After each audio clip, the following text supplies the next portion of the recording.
Qizim, sovchilar kelishdi.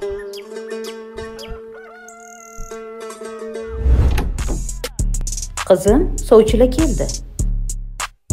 Kimdan? Yana o'tgan safardagi qurumsoqmasmi ish qilib qatta ishlarkan? Voy tavba.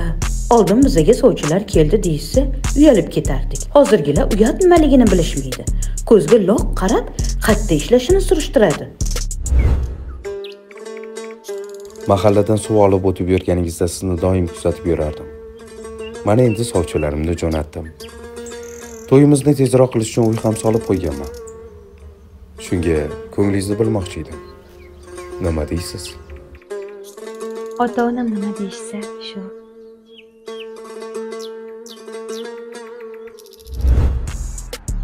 O'qishda sizni ko'rib yoqtirib qoluvdim. Sovchilar jo'natdim. Shunga nima deysiz? Men o'zimga yarasha shartlarim bor.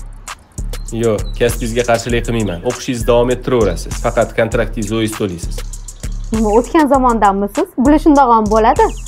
Men o'zi qayerda ishlaysiz? Meni chunki oyiga o'zimga yarasha katta rasxodlarim bor.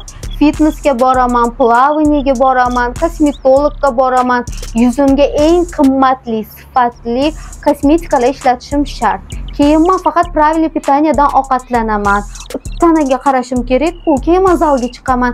O'shanga rasxodlarim juda ham ko'p meni. Keyin qayerda yashaymiz biz? Alohida yashashimizga uy olib qo'yganman. Faqat pulni ikkalamiz to'laymiz. Kredit. Nima? Ikkalamiz to'laymiz? Siz o'zingiz to'laysiz. Meni kontraktim ham siz to'laysiz, xo'pmi?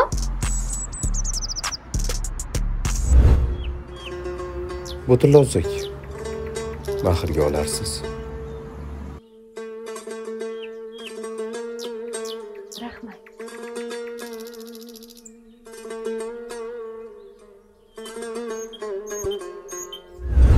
Kстати, mahrga menga eng so'nggi rusumdagi mashinani bersiz, o'shanda rozi bo'laman. Nima?